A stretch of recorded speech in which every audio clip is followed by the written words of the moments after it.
Dis-nous, quand cela arrivera-t-il et quel sera le signe de ton avènement et de la fin du monde?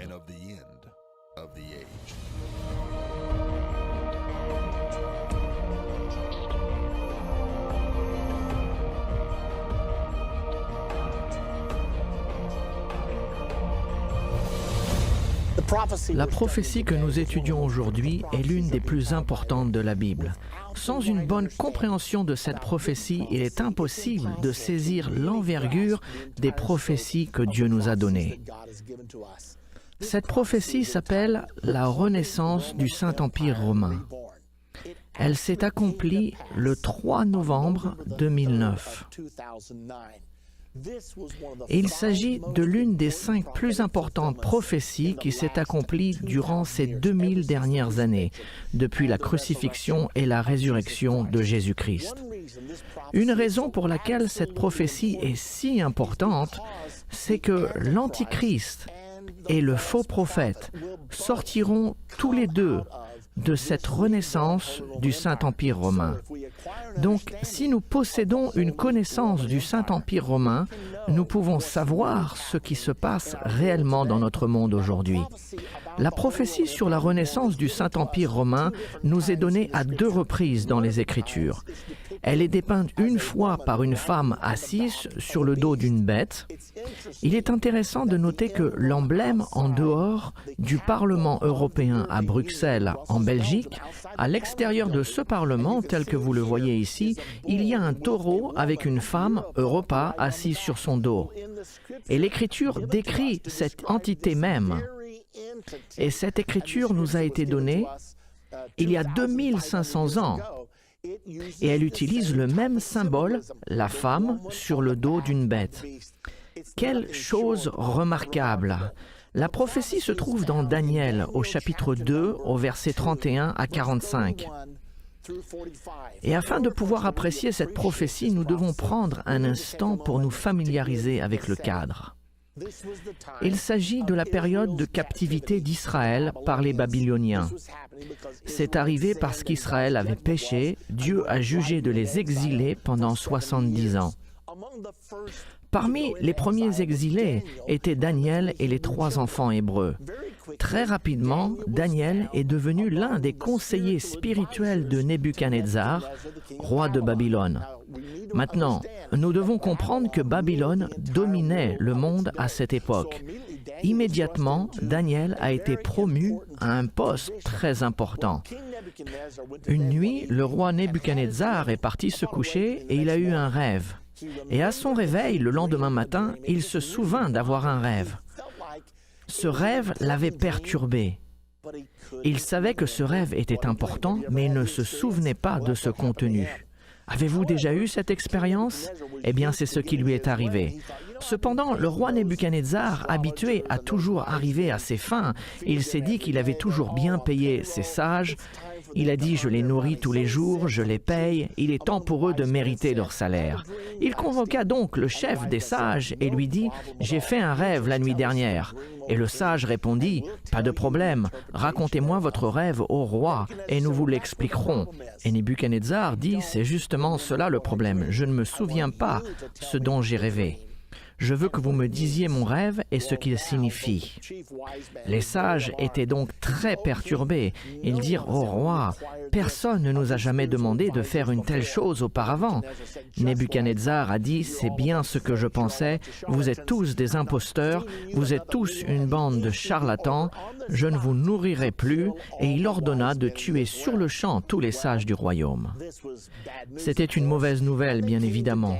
Et ils sont venus chez Daniel, frappèrent à sa porte et annoncèrent « Nous sommes ici pour te tuer. » C'était bien évidemment une nouvelle effrayante. Et Daniel dit « Attendez un instant, ça ne me dérange pas de mourir, mais dites-moi s'il vous plaît pour quelle raison ?» Et ils lui racontèrent très vite l'histoire. Daniel dit « Arrêtez votre programme d'extermination. Je ne peux pas dire au roi son rêve, mais je sers un Dieu qui révèle les secrets des cœurs des hommes, et il peut me révéler son rêve. Je vais aller le prier, et il me révélera le rêve. Puis je le dirai au roi Nebuchadnezzar. » Ils eurent tous un soupir de soulagement, espérant que Daniel pourrait le faire. Daniel fit venir ses 3 amis, Shadrach, Meshach et Abednego, les 3 enfants hébreux, et ils jeûnèrent et prièrent. Le soir même, Daniel partit se coucher et fit un rêve. Et à son réveil, le lendemain matin, il savait que Dieu lui avait révélé le rêve de Nebuchadnezzar. Et en plus, Dieu lui avait donné de comprendre sa signification. Alors, Daniel fut rapidement conduit au roi Nebuchadnezzar pour lui dire son rêve et son interprétation. Maintenant, j'imagine qu'il y avait beaucoup d'appréhension dans le palais ce jour-là, dans la salle du trône. Tout le monde espérait que ce jeune homme juif qui est venu de Jérusalem en captivité serait capable de dire le rêve et de l'interpréter. Voici ce qui arriva ensuite. Daniel commença à raconter le rêve et il dit « Ce que tu as vu, roi, était une image. L'image avait une tête d'or, les bras et la poitrine d'argent, le ventre et les cuisses de laiton, les jambes de fer et les pieds de fer et d'argile mélangés. Alors que tu regardais, une pierre se détacha de la montagne en roulant, elle frappa les pieds de l'image et l'image s'effondra en morceaux. Elle s'est désintégrée comme une paille sur l'air de battage et qui est emportée par le vent d'été.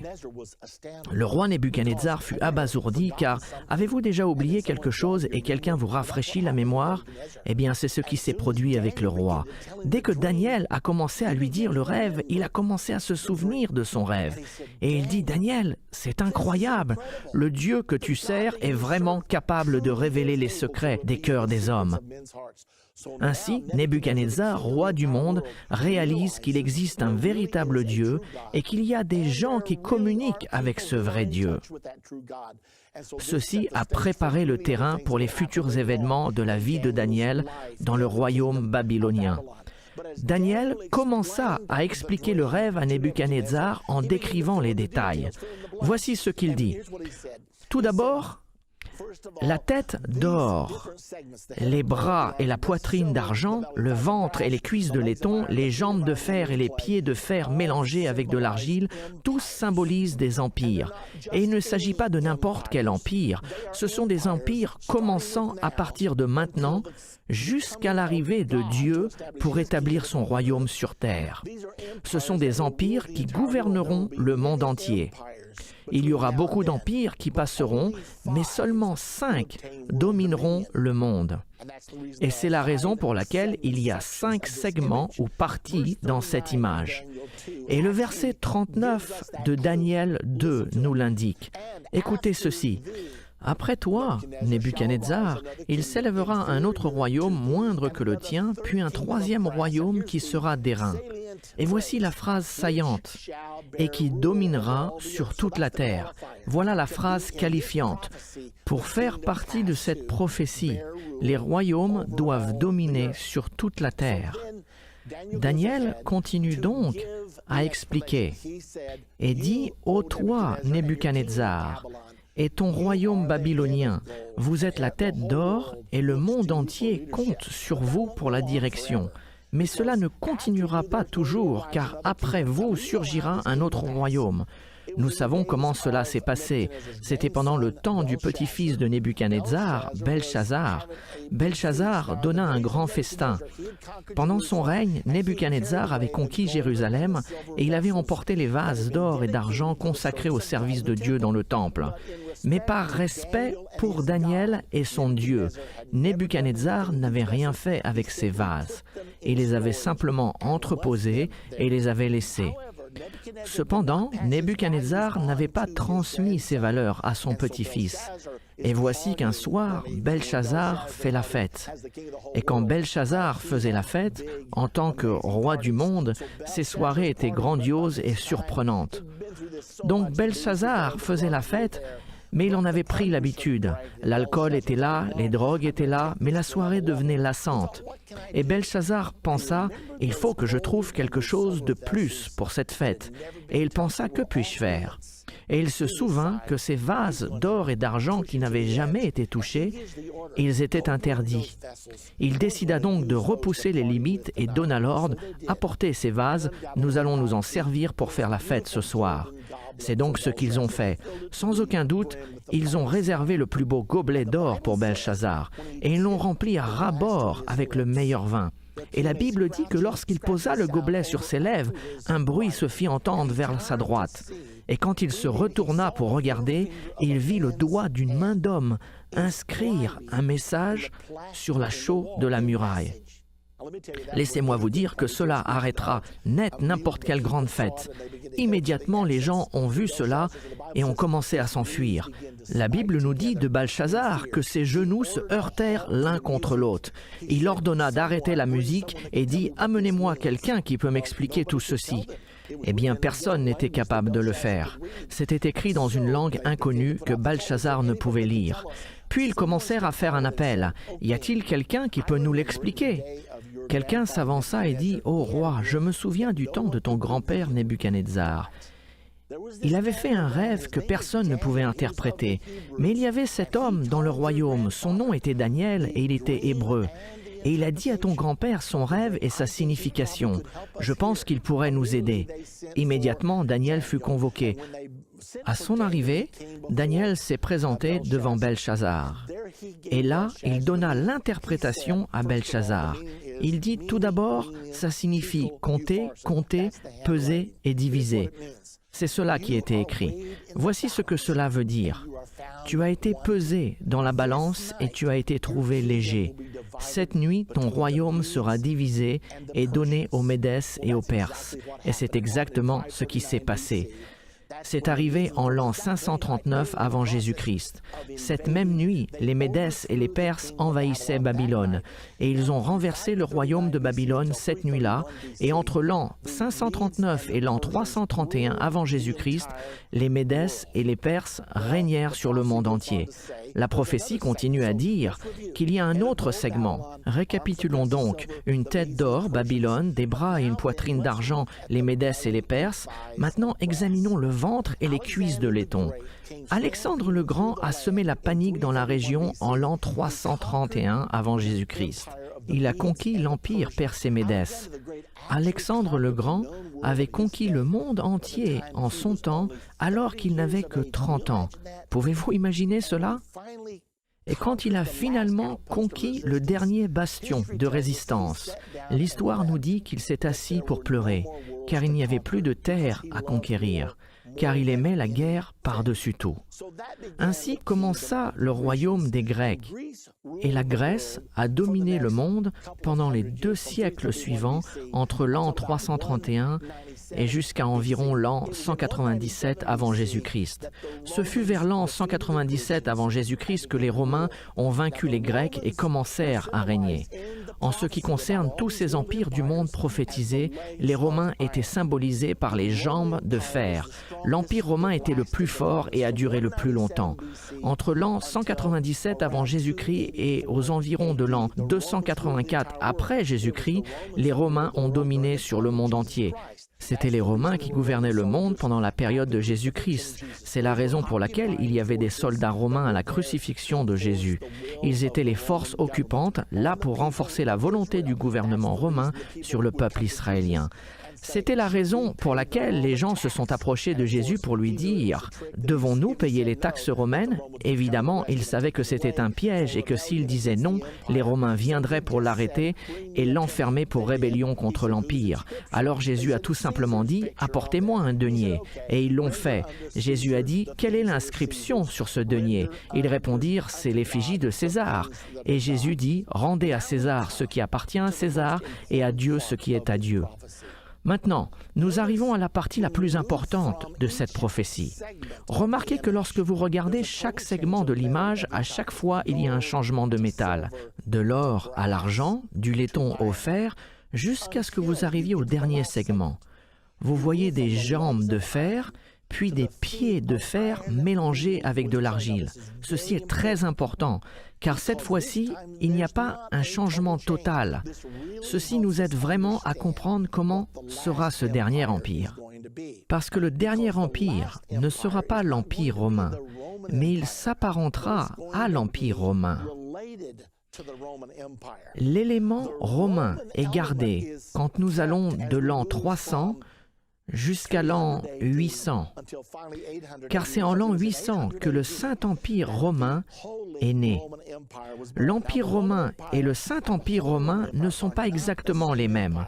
L'Empire romain était totalement séculaire, mais le Saint-Empire romain, comme son nom l'indique, doit être une union, une alliance entre l'Église et l'État, entre la politique et la religion.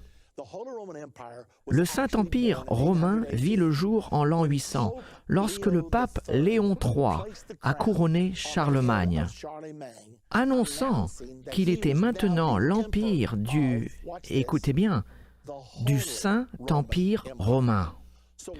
Donc lorsque la Bible dépeint les pieds de fer mélangés avec de l'argile, le fer est l'élément romain et l'argile est l'élément religieux. Ils se sont réunis et cela s'est passé le 25 décembre de l'an 800, lorsque le pape Léon III posa la couronne sur la tête de Charlemagne. À partir de cet instant, le Saint-Empire romain domina sur la plupart du monde pendant 1000 ans.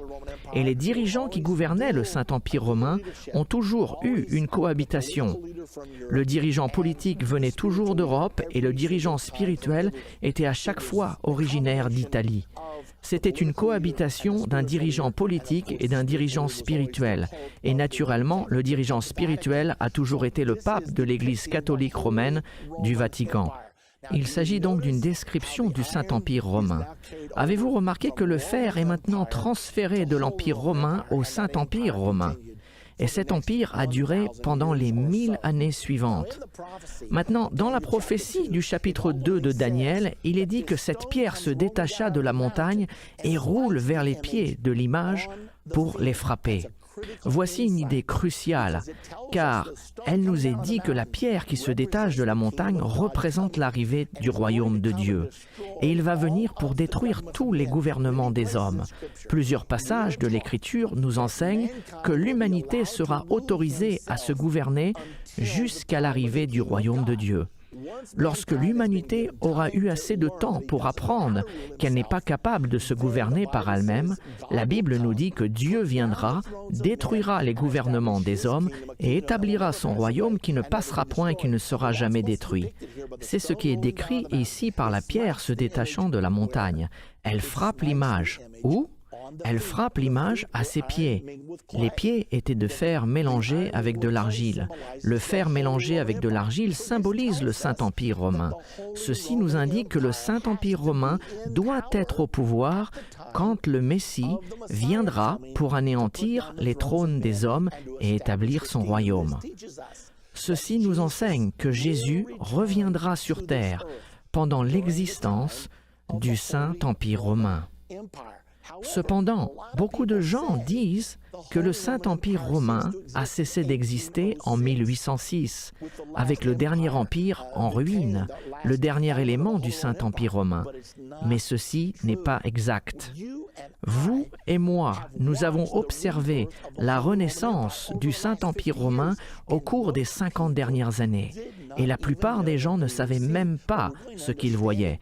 Mais nous allons le comprendre dans la suite de cette leçon. Remarquez ce qui est dit dans le verset 44 au chapitre 2 de Daniel. Il est dit, après avoir parlé des pieds et des orteils de l'image, « Dans le temps de ces rois, le Dieu des cieux suscitera un royaume qui ne sera jamais détruit. » Dans le temps de quel roi? Il nous l'est dit au verset 44. Il parle du temps des rois symbolisés par les 10 orteils. Les 10 orteils sont la toute dernière partie de cette structure de gouvernement mondial. À partir de l'an 600 avant Jésus-Christ, jusqu'à la seconde venue de Jésus-Christ sur cette terre pour établir son royaume. Il est enseigné que les 10 rois formeront une coalition et supporteront l'Antichrist à la fin des temps, au moment où Jésus-Christ reviendra sur terre. Maintenant, la grande question est: est-ce une simple affirmation de ma part ou existe-t-il une vérité biblique qui en fait serait l'interprétation de cette prophétie? Allons dans un autre endroit de l'Écriture pour trouver la preuve absolue que ceci est vrai.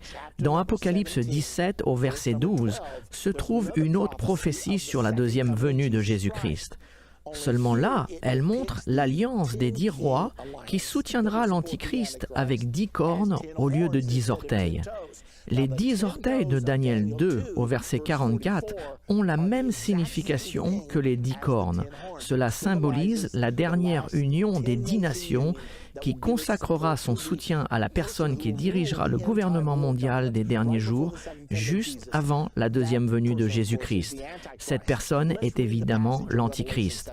Lisons ce passage dans Apocalypse 17. « Les 10 cornes que tu as vues sont 10 rois, qui n'ont pas encore reçu de royaume, mais qui reçoivent autorité comme rois pendant 1 heure avec la bête. » La bête ici est le gouvernement mondial de la fin des temps et l'Antichrist, ce dirigeant mondial qui dirigera le gouvernement mondial de la fin des temps. Et ces dirigeants recevront le pouvoir comme roi pendant 1 heure avec l'Antichrist. S'agit-il littéralement de 60 minutes quand il indique 1 heure? Bien sûr que non, c'est au sens figuré. Il dit que pendant une fraction de temps, ces rois recevront le pouvoir qui sera de courte durée. Ceux-ci posséderont le même esprit et soumettront leur pouvoir et leur force à la bête. Nous pouvons déjà voir de quoi il s'agit quand on dit le même esprit. De nos jours, nous entendons beaucoup parler de la communauté mondiale. On dit l'Iran doit faire ceci ou quelqu'un d'autre doit faire cela, car il existe maintenant un esprit commun. Et c'est ainsi que cela va se passer. Sauf que cela va devenir de plus en plus prononcé au fur et à mesure que nous nous approchons de son avènement. Ils auront donc un esprit commun et ils donneront volontairement leur pouvoir et leur force au dictateur mondial de la fin des temps que nous connaissons comme l'Antichrist. Cependant, il continue en disant dans le verset 14 du chapitre 17 de l'Apocalypse, et il est dit que ces rois feront la guerre avec l'agneau. Maintenant, qui est l'agneau ? Nous connaissons tous la réponse. Jésus-Christ est l'agneau qui ôte les péchés du monde. Donc quand Jésus-Christ reviendra pour établir son royaume, ces 10 rois en alliance avec l'Antichrist vont combattre contre Jésus lors de son arrivée. Ceux-ci feront la guerre contre l'agneau, Jésus-Christ. Vous souvenez-vous de ce que Jean-Baptiste a dit lorsque Jésus-Christ est arrivé sur la scène pour se faire baptiser? Souvenez-vous que Jean-Baptiste leva les yeux, vit Jésus et s'exclama « Voici l'agneau de Dieu qui ôte le péché du monde ». Jésus est donc l'agneau, et lorsqu'il reviendra, ils vont lui résister. La Bible dit, ils combattront contre l'agneau, et l'agneau les vaincra parce qu'il est le Seigneur des seigneurs et le Roi des rois. Et les appelés, les élus et les fidèles qui sont avec lui les vaincront aussi. Ainsi, lorsque Jésus reviendra, nous l'aurons déjà rejoint dans les airs. Car ceux qui font partie de l'Église de Jésus-Christ, ceux qui sont nés de nouveau, seront enlevés pour aller à la rencontre du Seigneur dans les airs. Puis nous partirons avec lui. Il descendra sur le mont des Oliviers à Jérusalem pour la bataille d'Armageddon. C'est alors que les empires du monde vont résister à Jésus-Christ, mais il triomphera, car il est le Seigneur des seigneurs, le Roi des rois, et ceux qui seront avec lui seront les appelés, les choisis et les fidèles. Maintenant, ceci est vraiment important si vous désirez être avec lui. Tout le monde est appelé. La Bible nous dit « beaucoup sont appelés ». Ensuite, elle dit « mais peu sont élus ». Une fois que vous êtes appelé, vous devez conformer votre vie à Jésus-Christ et apprendre à devenir son vrai disciple et marcher avec lui. Ensuite, après avoir été appelé et choisi, il est vital que vous soyez fidèle. Ainsi, nous avons examiné la prophétie qui parle de la renaissance du Saint-Empire romain. Je vous ai dit dans la leçon d'aujourd'hui que ceci est déjà arrivé. Dans la prochaine partie de la fin de l'ère, vous découvrirez en détail comment cette prophétie a été accomplie. Et c'est absolument incroyable que vous et moi, nous soyons témoins de cette importante réalisation prophétique qui a eu lieu le 3 novembre 2009. L'une des 5 plus importantes prophéties qui s'est accomplie durant ces 2000 dernières années. Cependant, la chose la plus étonnante, c'est que le monde ne s'en est même pas rendu compte. Ils n'ont pas su que l'une des plus importantes prophéties de la Bible s'est réalisée. Néanmoins, si vous comprenez la Bible, vous le savez, vous l'avez suivie, vous avez réalisé que vous avez été témoin d'une des plus grandes réalisations prophétiques de ces 2000 dernières années. Vous savez que cela s'est produit avec la première venue de Jésus-Christ. Sa première venue, il y avait 100 prophéties spécifiques et elles se sont toutes accomplies, mais la plupart des gens l'avaient totalement ignorée. Tout comme la plupart des gens sont passés à côté de la renaissance du Saint-Empire romain qui vient de se produire récemment. Ils l'ont manqué. Pourquoi? Parce qu'ils ne connaissaient pas les prophéties et ils ne les comprenaient pas. Donc en résumé, quelle est la chose importante à se souvenir concernant cette prophétie du Saint-Empire romain? C'est les pieds de fer mélangés avec de l'argile. Il est crucial de savoir qu'il y aura 2 dirigeants dans ce Saint-Empire romain. Il y a toujours eu un dirigeant politique et un dirigeant spirituel. Et dans la prochaine partie, vous découvrirez qu'il y aura de nouveau un dirigeant spirituel et un dirigeant politique. Seulement, selon la prophétie, le dirigeant politique sera l'Antichrist et le dirigeant spirituel sera le faux prophète. Il est donc très important que nous le réalisions. Dans la partie précédente de la fin de l'ère, nous avons étudié la prophétie de Daniel 2 au sujet du Saint-Empire romain. Nous avons montré que Jésus-Christ reviendra sur terre pendant le règne du Saint-Empire romain et que l'Antichrist et le faux prophète viendront de cette renaissance du Saint-Empire romain. Maintenant, dans la dernière partie, nous avons montré que cela s'est déjà passé, que le Saint-Empire romain a déjà été réétabli. Maintenant, nous voulons vous expliquer. Voici ce qui s'est passé concernant la renaissance du Saint-Empire romain. Après la Deuxième Guerre mondiale, les empires d'Europe étaient en ruine à cause du pillage des nazis allemands et de cette Deuxième Guerre mondiale. La Grande-Bretagne, l'Allemagne, la France, l'Italie, toutes ces grandes puissances d'Europe étaient réduites en ruine. Cependant, elles étaient les vieilles puissances traditionnelles qui dirigeaient le monde. Elles ne voulaient pas être mises de côté dans la puissante équation du nouveau monde qui allait venir. Il y avait 2 puissances nucléaires émergentes, l'Union soviétique et les États-Unis d'Amérique. Winston Churchill avait prévu qu'il fallait un réalignement radical ou bien que l'Europe deviendrait sans intérêt. Il a proposé dans un discours peu de temps après la fin de la Deuxième Guerre mondiale qu'une union des États d'Europe allait s'établir.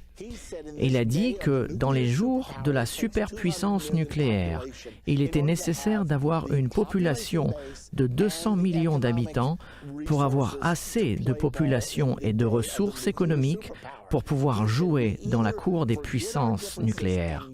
Il a dit, soit nous oublions nos différences et nous nous unifions ensemble dans l'Europe, créant ainsi les États-Unis de l'Europe, et il a vraiment employé ce terme, ou bien tout le pouvoir se déplacera vers l'URSS et les USA. Eh bien, les vieux et fiers États de l'Europe avaient l'habitude de jouer un rôle principal dans les affaires mondiales et ne voulaient pas être exclus de l'histoire. Par conséquent, ils ont pris une décision. En 1957, il y a eu un traité signé qui s'est appelé le traité de Rome. Ils ont créé, par la signature de ce traité de Rome, ce que l'on appelle aujourd'hui le marché commun.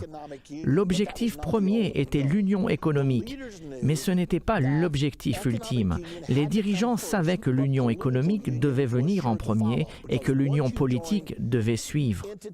Car une fois que vous joignez des entités économiquement, ils doivent voter des lois pour contrôler et réguler leur interaction. Et finalement, vous établirez une série de lois qui deviendront une union politique ainsi qu'économique. Ainsi, tout cela a été mis en action par 6 nations.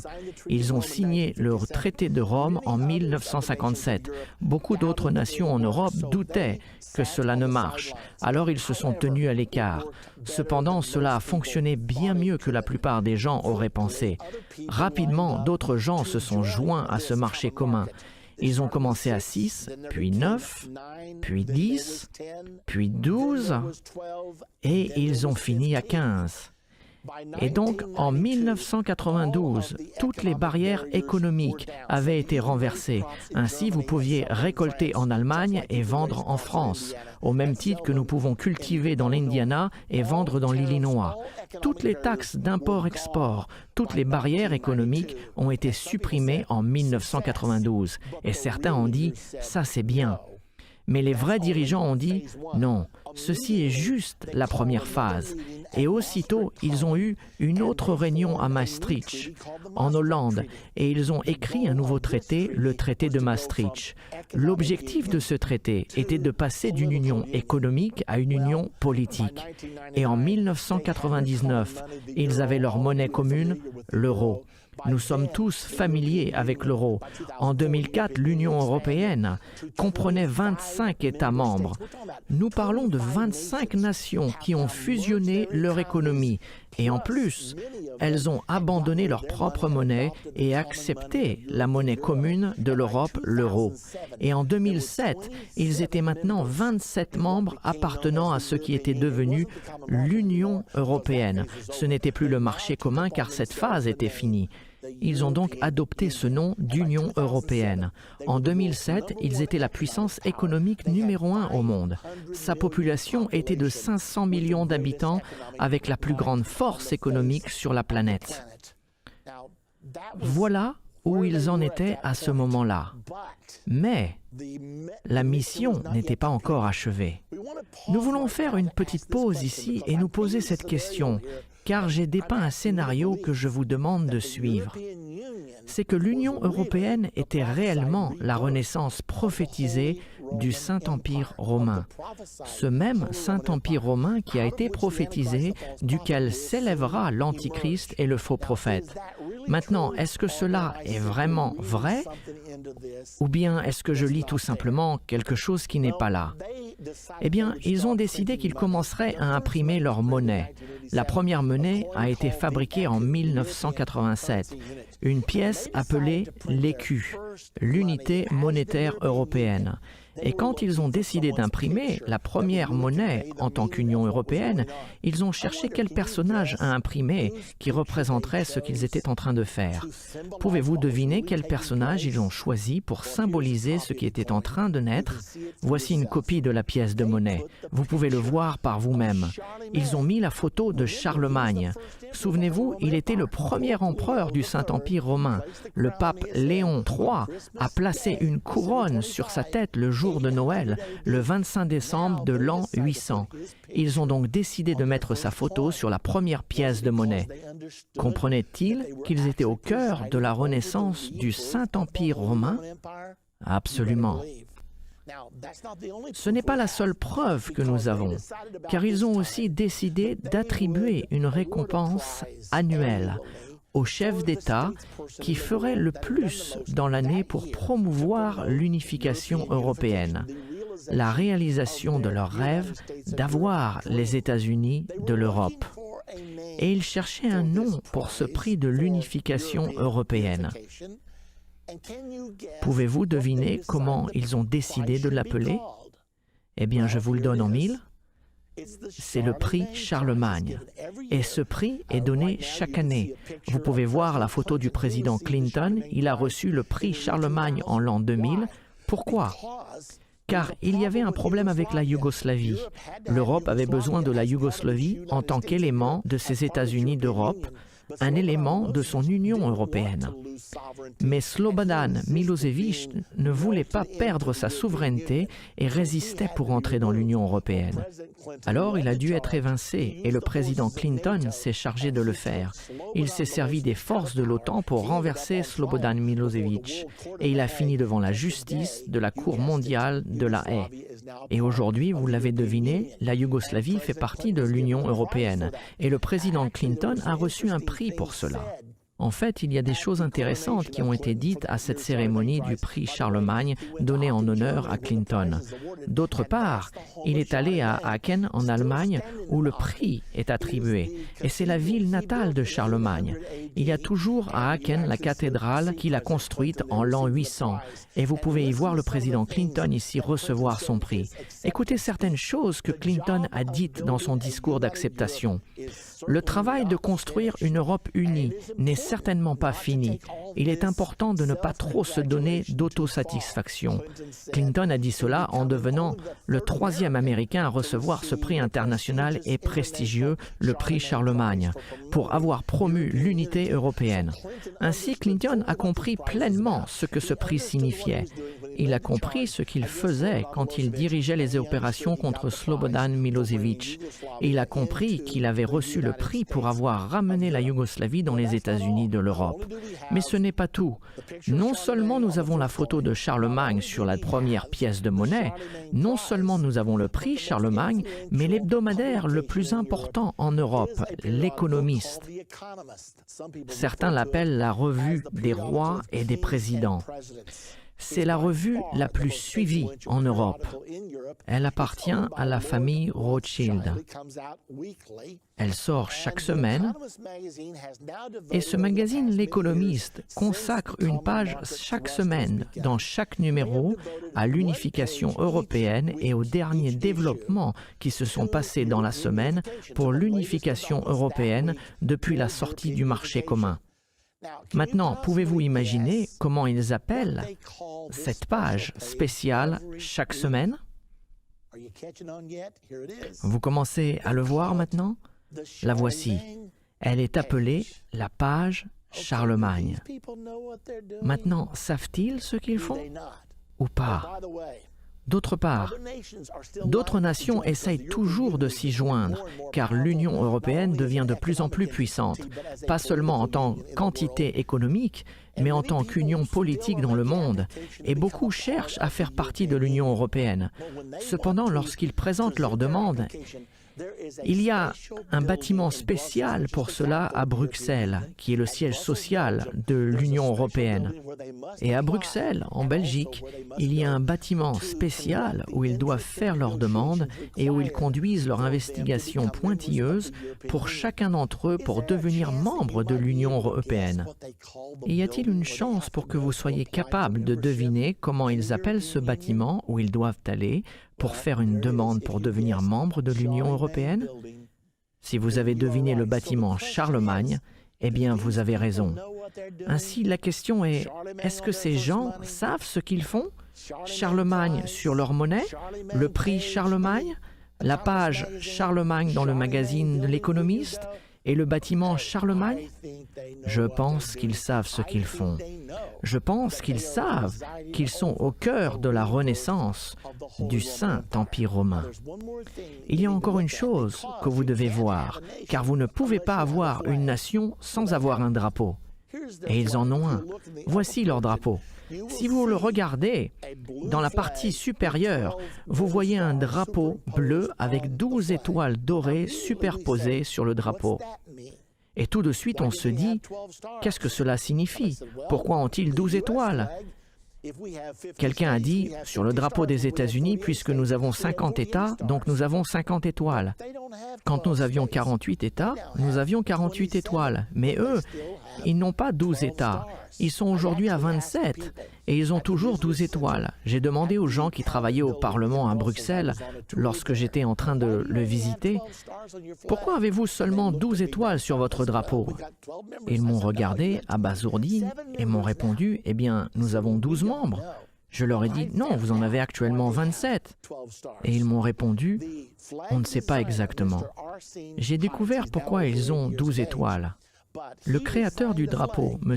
Arsfinn Heitz, qui a aujourd'hui plus de 80 ans, a créé ce drapeau et il a écrit un article expliquant pourquoi il avait dessiné ce drapeau ainsi. Il l'avait fait parce qu'il croyait que le Saint-Empire romain devait avoir son élément saint au-dessus. En tant que catholique dévoué, il croyait que la femme décrite dans Apocalypse 12 au verset 1 et 2, il y avait une femme qui donne naissance à un enfant avec 12 étoiles autour de sa tête. Il croyait que cela était la Vierge Marie dans Apocalypse 12.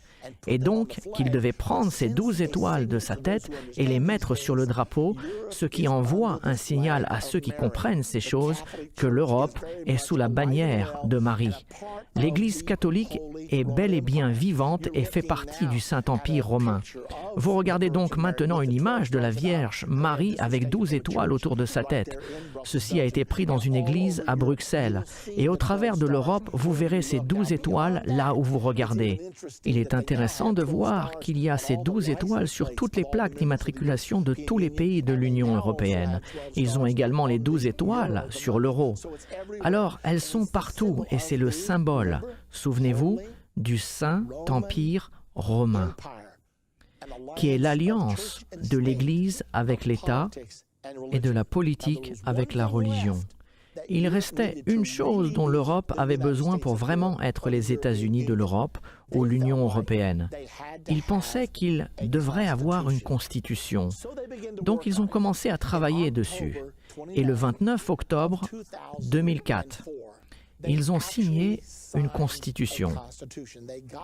Ils se sont réunis à l'endroit même où le traité de Rome avait été signé pour fonder le marché commun en 1957. Ils étaient 25 à ce moment-là et ils ont tous signé la Constitution. Cependant, il y avait un réel problème car toutes les nations participantes, les 25, devaient obtenir un vote de leur peuple. Et chaque citoyen devait être d'accord avec cette nouvelle constitution. Bien, pouvez-vous imaginer d'essayer d'avoir un accord unanime parmi 25 nations? C'était presque impossible. C'était impossible, car en 2005, la France a tenu son référendum et les Français ont voté contre, car ils savaient que ce serait la fin de leur souveraineté française. Peu de temps après, le peuple hollandais a voté contre lui aussi. Donc, l'Europe a passé 2 ans à réexaminer sa constitution. Qu'allons-nous faire maintenant? Nous pensions que nous étions sur le point d'achever notre rêve d'avoir les États-Unis de l'Europe. Nous avons travaillé sur cela depuis la Deuxième Guerre mondiale. Nous avons travaillé sur cela depuis la fondation du Saint-Empire romain en 1957. Et maintenant, il semblerait que le tout s'émiette à cause du manque de vision du peuple français et hollandais. Alors ils se sont réunis de nouveau pour se poser la question « Que fait-on maintenant ?» Cependant, vous savez comment les politiciens peuvent être quelquefois remplis d'idées. Certains politiciens ont dit « Vous savez, tout n'est pas perdu. Nous n'aurons probablement jamais assez de votes de chaque nation pour être approuvés, mais il y a un moyen de contourner cela. Si nous changeons cette constitution en traité et que chacun d'entre nous adopte ce traité, nous pouvons arriver au même objectif. Et les traités n'exigent pas un référendum du peuple. Alors voilà comment l'idée est née. Le 13 décembre 2007, les 27 nations sont allées à Lisbonne, au Portugal, et là, ils ont signé ce nouveau traité que tout le monde savait contenait tous les éléments de la Constitution. Mais alors, quand est-ce qu'une Constitution n'est pas une Constitution? Quand les politiciens disent ce n'est pas une Constitution, c'est un traité. Et de suite, notre problème est résolu. Donc, toutes les nations ont signé. Cependant, ils devaient toujours faire exécuter une ratification au Parlement. Ils n'avaient pas besoin d'un référendum, à l'exception d'une nation problématique. L'Irlande du Nord avait écrit dans sa constitution qu'un référendum était nécessaire. Eh bien, nation après nation, la France, la Hollande a immédiatement commencé à ratifier dans leur Parlement. La destinée de l'Union européenne est aux mains des politiciens les plus sages, qui savent ce qui est le mieux pour leur peuple quand ils ne savent même pas ce qui est le mieux pour eux-mêmes. Mais quand c'était le moment de voter en Irlande, les Irlandais savaient que c'était la fin de la souveraineté irlandaise s'ils disaient oui, et ont donc voté non. Alors nous avons ce petit pays qui gâche ce grand rêve. Très rapidement, les plus grands membres de l'Union européenne ont dit à l'Irlande « Si vous voulez rester dans l'Union européenne, il va falloir trouver un moyen de changer votre vote. » Alors ils ont commencé à acheminer des fonds et ont lancé une énorme campagne de relations publiques et dépensé des centaines de millions d'euros. Et une année après, le peuple irlandais décidait de revoter. À ce moment-là, en 2008, ils se trouvaient au milieu d'une crise économique et ils ont commencé à penser « Que va-t-il se passer si nous restons seuls ? Nous avons la protection de l'Union européenne. Vous savez, peut-être que ce serait une bonne chose de faire partie de l'Union européenne. » Alors, ils ont voté de nouveau et évidemment, ils ont approuvé. Rapidement, les quelques résistants ont commencé à ratifier ce traité. Puis le 3 novembre 2009, la dernière nation à ratifier était la nation de la République tchèque. Et ils l'ont ratifié. Et quand ils l'ont fait, le Saint-Empire romain était de nouveau né. Le 3 novembre 2009, cette entité est née. Celui qui va être au pouvoir sur terre au moment de l'Antichrist, du faux prophète et du retour de Jésus-Christ. Il est donc existant aujourd'hui.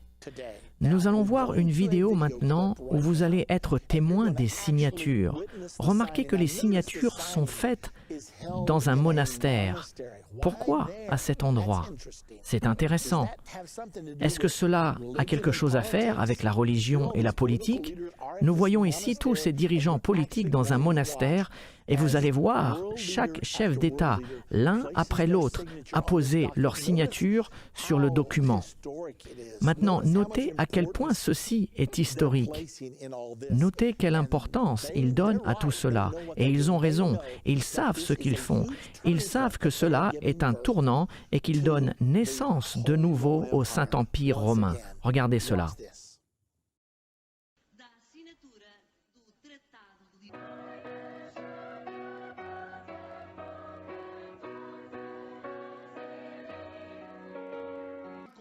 This enlarged European Union. Bundesrepublik Deutschland.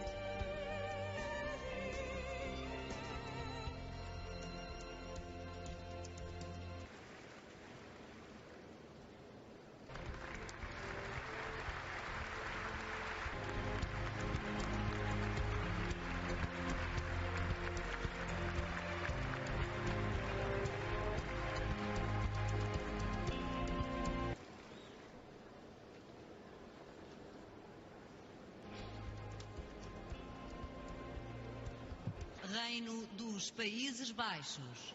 Het Koninkrijk der Nederlanden.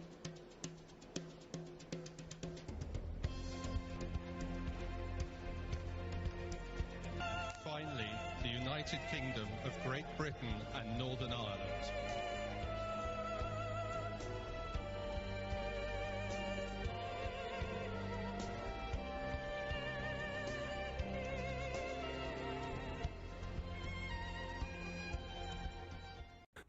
Il y aura bien un Monsieur Europe, un président permanent et un ministre des Affaires étrangères pour l'Europe. Ces personnes sont désignées pour ce traité à avoir davantage de puissance au fil du temps, en sorte que l'Europe devienne plus centralisée afin que le pouvoir passe de la main des nations membres à celle de Bruxelles. Nous pensons que ceci ramène l'Europe dans la mauvaise direction.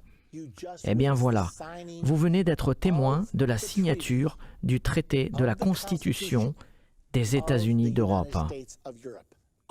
L'Amérique a sa Constitution, maintenant l'Union européenne a la sienne. Le dernier membre dont nous avons parlé tout à l'heure a ratifié le 3 novembre 2009.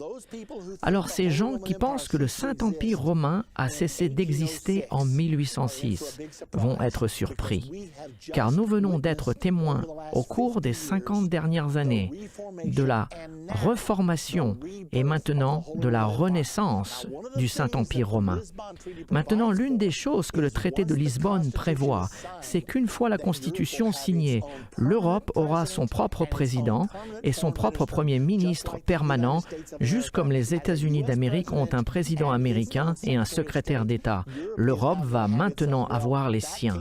Cela s'est passé quelques semaines après la signature de la Constitution, puisque le 19 novembre 2009, Herman Van Rompuy de Belgique a été choisi comme premier président de l'Union européenne. Et Catherine Ashton de la Grande-Bretagne a été choisie pour être la ministre des Affaires étrangères. Ainsi, nous y sommes. Le moment n'est pas encore arrivé. Tout n'est pas encore exactement en place. Nous ne comprenons pas vraiment d'où va venir l'union des 10 nations, mais nous le verrons très rapidement. Alors, où en sommes-nous et que veut dire tout cela pour vous et moi maintenant? Ce que cela signifie, c'est que la renaissance prophétisée du Saint-Empire romain est maintenant accomplie. Nous voyons ici dans Apocalypse 17 une autre image du Saint-Empire romain. Mais cette fois-ci, nous avons le système du gouvernement mondial décrit comme une bête ayant 7 têtes et 10 cornes. Toutes ces choses-là ont été expliquées dans nos précédentes leçons de la série « La fin de l'ère ». Cependant, on voit cette femme, qui est le symbole du Vatican, assise sur le dos de ce système du gouvernement mondial. Ceci sera la puissance de l'Antichrist. Ce sera l'union de la politique et de la religion. Maintenant, beaucoup de personnes se demandent si l'Antichrist pourrait être musulman. Pas selon cette prophétie du Saint-Empire romain.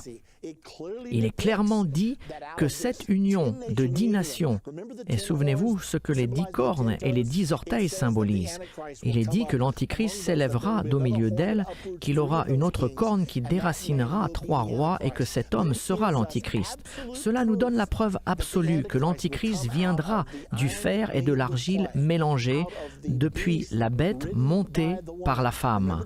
Rappelez-vous la photo montrant l'extérieur du Parlement à Bruxelles, à l'extérieur du Parlement de l'Union européenne, Europa, sur le dos d'un taureau. Ceci est très similaire avec ce que nous assistons à ce moment. Cela nous montre donc que le 3 novembre 2009, le Saint-Empire romain était de ce fait de nouveau né. Tout juste comme la prophétie de Daniel 2 et comme la prophétie dans Apocalypse 17. La prophétie dit que pendant cette ère, Jésus-Christ reviendra sur terre et que l'Antichrist aura ses 3 ans et demi de règne et que le faux prophète régnera avec lui et que Jésus-Christ viendra. Eh bien, le Saint-Empire romain a été rétabli. Alors ma question est, est-ce que l'Antichrist et le faux prophète sont encore loin?